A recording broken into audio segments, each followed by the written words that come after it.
Radio city पर गिनी की library. Good evening and welcome to a brand new edition of Ginnie की library. मेरे show में आपका स्वागत है। मेरा नाम है गिनी। संडे की शाम है, आपका और मेरा साथ है और इससे ज्यादा खूबसूरत कुछ नहीं हो सकता। आज शो की शुरुआत में मुझे आपसे एक सवाल पूछना है। छोटा सा सवाल है कि आप किताबें पढ़ते हैं? अगर आप किताबें पढ़ते हैं then how do you choose a book? Like आपको कैसे पता होता है कि आपने ये किताब उठानी है? एक होता है कि आपको रिकमेंडेशन मिली हो, एक होता है कि you know something about a book और एक स्पेसिफिक ऑथर को आप ढूंढ रहे हो। रैंडमली आप किताब कैसे उठाते हो? बैक कवर पढ़ के, कहीं पे कुछ और पढ़ के? तो मैं आपको बताती हूँ कि जो इस किताब की मैं आज बात कर रही हूँ मैंने कैसे उठाई। फेसबुक का एक नया फीचर आया है जहां पर वो आपको अलग अलग चीजों के बारे में बताता है। तो किसी ने इसका एक 2 लाइन्स का प्रीफेस लिखा था विच सेड, यू सी सारा, ये होना ही था, मैं इसे प्रिवेंट कर नहीं सकता था। क्या कर सकता था? ये किसी के साथ भी हो सकता था, पर ये मेरे साथ हुआ। It had to happen to me. Think about it. क्या चांसेस है कि of all the men in the world, of all the doctors in the world, of all the fathers in the whole world, मैं ही होऊंगा वो जो कि उस जगह पर उस समय पे प्रेजेंट था। Someone or the other had to do it. It just happens that that someone was your dad. ये था इंट्रोडक्शन इस किताब का। इस किताब का नाम है टेल हर एवरीथिंग। लिखा है मिर्जा वाहिद ने। एंड ओ माय गॉड, मैं इतनी इंप्रेस हो गई थी सिर्फ इसकी ओपनिंग की कुछ लाइन से कि आई वाज लाइक, यार मुझे किताब पढ़नी है। मतलब मैंने इसको स्पेशली 3 दुकानों से पता किया, नहीं थी, ऑनलाइन ऑर्डर करा, फाइनली मेरे पास ये किताब आ गई। और पिछले हफ्ते मैं ट्रैवल करी थी तो मैंने एरोप्लेन में बैठकर लिटरली 3/4 ये किताब खत्म करी, फिर एयरपोर्ट पे बैठ के बाकी 1/4 खत्म करी और फ्री में बाहर निकली। That's how interesting this book was. पर at the end of the day अगर आप मुझे पूछें कि is it a book worth picking up, मैं बोलूंगी यस, इट्स ब्रिलियंट, पर it left me wanting more, not more of the story. पर मुझे बस लगा कि इसका एंड और ब्यूटीफुल होना चाहिए। क्या मैं बहुत जल्दी जा रही हूँ? क्या मैंने आपको कहानी बिल्कुल नहीं बताई है? तो चलिए आपको कहानी सुनाती हूँ। इस कहानी की, इस किताब की जिसका नाम है टेल हर एवरीथिंग, लिखी है मिर्जा वाहिद ने। It's the story of a doctor, his wife and his daughter सारा। और सारा का वो चिट्ठियां लिख रहा है, तो बड़ी कंफ्यूजिंग है। पर क्या लिखता है पहली चिट्ठी में, वापस आइए आपको बताती हूँ गिनी की लाइब्रेरी में रेडियो सिटी पर। I love love love this 1 hour of a Sunday. सुनो ना, अगर आप भी मुझे कोई किताब के बारे में बताना चाहते हो, RJ-Ginnie GINNIE@gmail.com या फिर इंस्टा, ट्विटर, फेसबुक पे @RJ-Ginnie GINNIE। I need to hear from you. Good evening. Radio city पर गिनी की library. Welcome back to a brand new edition of Ginnie की लाइब्रेरी। मेरा नाम ऑब्वियसली गिनी है। हर हफ्ते मैं इस 1 घंटे में अपनी किताब एक लेकर आती हूँ स्टूडियो में और उसकी कहानी आपको सुनाती हूँ। ये किताब I was very interested in reading. I think for 2.5 weeks मैंने इस किताब को चेज करा और फाइनली मेरे हाथ में आई। मिर्जा वाहिद ने लिखी है। किताब का नाम है टेल हर एवरीथिंग। मैंने अभी आपको कुछ देर पहले सुनाया था कि इसका प्रीफेस कितना ब्यूटीफुल था, कितना अपनी तरफ खींचता है। और ये किताब भी ऐसी है। तो कहानी बड़ी सिंपल लाइफ की है। एक इमिग्रेंट है, इंडिया से गए हैं, इंडिया में बहुत गरीब है, माँ बाप इतने गरीब हैं कि उनके पास खाने को नहीं है, वो अपने बच्चों को एक अच्छी जिंदगी देना चाहते हैं। ऐसी फैमिली से निकलकर डॉक्टर के, जो कि मेन प्रोटैगनिस्ट है, वो एक डॉक्टर बन जाते हैं। उनकी फैमिली के लिए कितनी गर्व की बात होती है। और जब वो ये कहानी सुना रहे होते हैं अपनी इमिग्रेंट फैमिली की और किस तरह से वो रिच और सक्सेसफुल हुए, आप कहीं ना कहीं कहानी से रिलेट करते हैं। क्योंकि लेट्स फेस इट, आप भारत के किसी भी हिस्से में हो, हम सबकी फैमिली में 1 या 2 ऐसे लोग हैं जिन्होंने अब्रॉड जाकर सेटल हुए और कहीं ना कहीं बहुत पैसे कमाए, अपनी जिंदगी बदल दी। So you relate with the story. Except धीरे धीरे स्टोरी में बहुत डार्कनेस आती रहती है। ये कहानी शुरू होती है with a series of letters जो डॉक्टर के अपनी बेटी सारा को लिख रहे हैं। और आपको लगता है कि वो कुछ कहना चाहते हैं, वो बार बार ये कह रहे हैं कि मुझे उसे सब कुछ बताना है, I need to tell her everything. पर what is that everything you are not sure of. Except बड़ी चीजें डार्क होती जा रही है। मैं आज आपसे एक सवाल पूछूं, अगर आपके पास ये ऑप्शन हो, अगर मैं आपसे पूछूं सही क्या है गलत क्या है, हम सबके पास आंसर्स होते हैं, हम सबको पता है कि ठीक क्या होता है और गलत क्या होता है। बट अगर पैसे की बात आए, अगर आपके चुप होने से या चुप रहकर किसी गलत काम को करने से आपको बहुत सारे पैसे दिए जा रहे हैं, क्या आप वो करोगे? आई don't know what your answer is, पर डॉक्टर के कर रहे हैं और डॉक्टर के इसमें बहुत सारी चीजों की दुहाई दे रहे हैं। अपनी गरीब पेरेंट्स की दुहाई दे रहे हैं जिनको अब फाइनली एक गाड़ी मिल चुकी है, अपनी बीवी और अपनी बेटी की दुहाई दे रहे हैं। पर वो जब दुहाई दे रहे हैं आप रियलाइज करते हैं कि वो इतनी बुरी तरह से क्षमा चाहते हैं किसी ना किसी से कि वो जो कर रहे हैं वो बहुत ही गलत होगा। And that is the power of this book. It keeps wanting to make you want to find out कि ऐसा क्या कर रहे हैं यार डॉक्टर के, समझ नहीं आ रहा, what is he doing?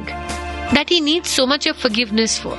और यही कहानी है टेल हर एवरीथिंग की, मिर्जा वाहिद की, जिसको आज डिस्कस कर रही हूँ मैं गिनी की लाइब्रेरी में। मेरा नाम गिनी है। क्या है डॉक्टर के की कहानी आपको बताती हूँ। Actually I don't know whether to tell you और not, because if I tell you फिर बुक पढ़ने में आपको मजा नहीं आएगा, और if I don't tell you तो एक कहानी का सेंस नहीं बनेगा। तो मैं सोचती हूँ कि मैं आपको क्या बताऊं क्या नहीं बताऊं। कुछ ही देर में गई गिनी की लाइब्रेरी में रेडियो सिटी पर। रेडियो सिटी पर गिनी की लाइब्रेरी।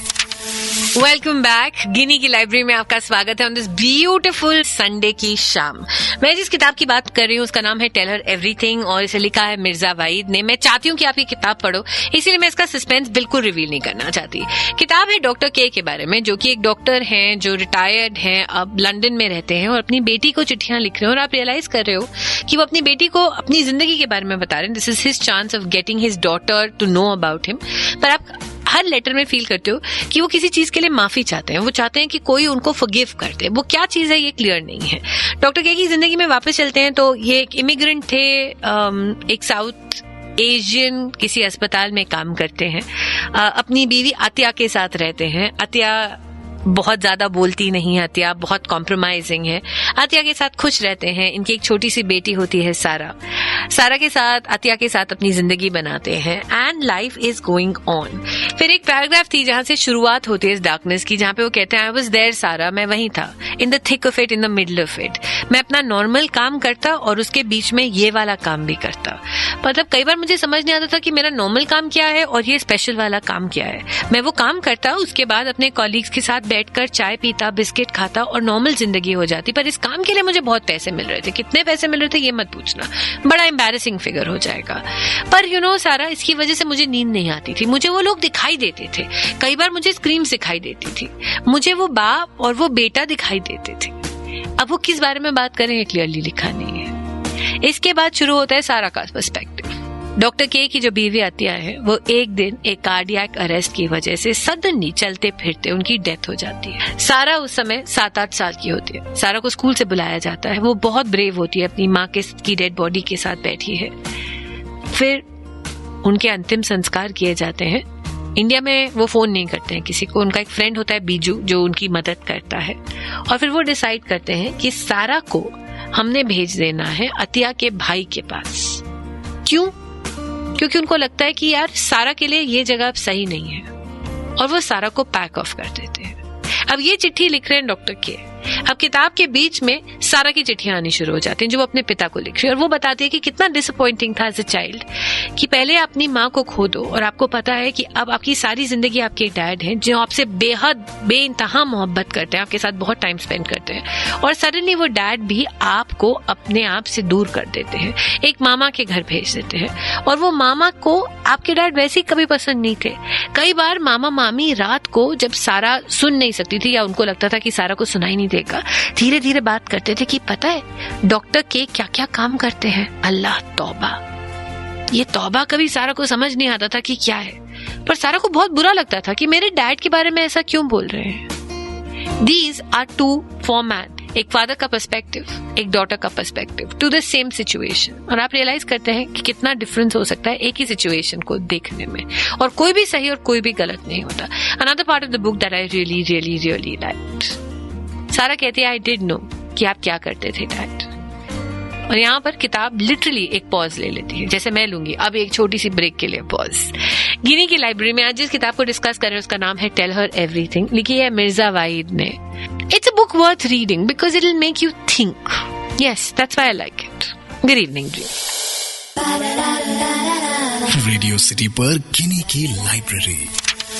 गुड इवनिंग जी। संडे की इस शाम आपसे एक सवाल पूछूंगी गिनी की लाइब्रेरी में। What is your more important to you? एक ऐसी नौकरी जिसमें आप खुश रहते हैं, या एक ऐसी नौकरी या चॉइस जो कि आपको इतना पैसा देती है कि आपके आसपास आपके माँ बाप, आपके बीवी, आपके बच्चे, जितनी उनकी जरूरतें हैं, जितने उनके सपने हैं, आप वो सारे पूरे कर सकते हो उस पैसे में, ये जानते हुए कि जो काम आप कर रहे हैं वो गलत है। शायद बहुत आसान है आपके और मेरे लिए बोलना कि अरे पहला इज बेटर, एटलीस्ट आप सही काम तो कर रहे हो। पर अगर जिंदगी में ऐसी ऑप्शन आपके पास आए, क्या आप उसे चूज कर पाएंगे? इस किताब जिसकी आज मैं बात कर रही हूँ, टेल हर एवरीथिंग, जो कि लिखी है मिर्जा वाहिद ने, इसमें भी इसी चॉइस की बात की गई है। एक डॉक्टर के, जिनके पास बूढ़े माँ बाप हैं, एक बीवी है, एक बेटी है, एक सऊदी जगह पर रहते हैं जहाँ पे कुछ गलत काम कर रहे हैं डॉक्टर होकर। वहीं उनका एक और फ्रेंड है बीजू के पास कोई नहीं है, कोई लाइबिलिटी नहीं है, और ये बड़ा क्लियर डिमार्केशन दिखाया है। उसके पास ना फैमिली है, ना दोस्त है, ना माँ बाप है। बीजू भी काम कर रहा है, पर बीजू अपने लिए काम कर रहा है, इसलिए वो उतना ही काम करता है जितना उसे सही लगता है। वो पैसे के लिए कोई गलत काम नहीं कर रहा, जबकि डॉक्टर के कर रहे हैं। ये जो कंपैरिजन है ना चॉइसेस का, ये आपको रियलाइज करवाता है कि कहीं ना कहीं क्या ऑथर भी एक एक्सक्यूज ढूंढ रहे हैं कि जिन लोगों के पास फैमिली होती है उनके लिए शायद कहीं ना कहीं अपनी सेल्फ खुददारी से ज्यादा इंपॉर्टेंट फैमिली के कंफर्ट्स हो जाते हैं। बहुत सारे सवाल हैं इस किताब में जिनका जवाब आप जानना चाहते हैं। By the end of the book, by the second half of the book, you realise कि डॉक्टर के एक्चुअली क्या कर रहे हैं। आप रियलाइज करते हैं कि आपने अखबारों में, किताबों में, न्यूज पेपर्स में बहुत बार ऐसे इंसिडेंसेस के बारे में पढ़ा है, पर आपने कभी सोचा नहीं था कि कौन है वो लोग जो एक्चुअली ये करते हैं। इस किताब में दोस्ती को परखा जाता है। क्या होता है जब दो दोस्त आमने सामने आ जाते हैं और आपका कंफर्ट आपसे छिनने लग जाता है, कि आप दोस्त की साइड लेते हैं या कंफर्ट की। एक और जगह जहां डॉक्टर के और बीजू का कंपैरिजन आता है। बहुत इंटरेस्टिंग है ये किताब, टेल हर एवरीथिंग, मिर्जा वाहिद की। सर देखिएगा पढ़कर। In fact if you want, I have 2 extra copies of this. मैं इतनी एक्साइटेड थी, मैंने हर जगह से ऑर्डर कर ली थी। I could send it to you. आप मुझे मेल लिख दीजिएगा rjginnie GINNIE@gmail.com पर, और tell me why do you think I should send you this book. If I like your answer, आप भारत के जिस भी हिस्से में अपना एड्रेस भेज दीजिएगा, मैं कुरियर करवा दूंगी। That's my promise, but I should like your reason for it. और मैं आपके लिए एक छोटा सा नोट भी भेज दूंगी। Is that fair? और अगर आपके पास ऐसी कोई किताब है या कोई भी ऐसी इंटरेस्टिंग किताब है जो आप चाहते हो कि मैं दिल्ली को, इंडिया को, मुंबई को सुनाऊं गिनी की लाइब्रेरी में, तो सेंड इट टू मी ना, अगेन rjginnie@gmail.com या फिर @rjginnie इंस्टा, ट्विटर या फेसबुक पर। अगले संडे फिर मुलाकात, होपफुली इतनी डार्क किताब के साथ नहीं, होपफुली इतना सोचने पे मजबूर करने वाली किताब के साथ नहीं। I hope next Sunday is a light breezy happy book. मेरा नाम Ginni. Take care of yourself. Have a great weekend my love, at least what's left of it. और लिखिएगा जरूर, इंतजार करूंगी।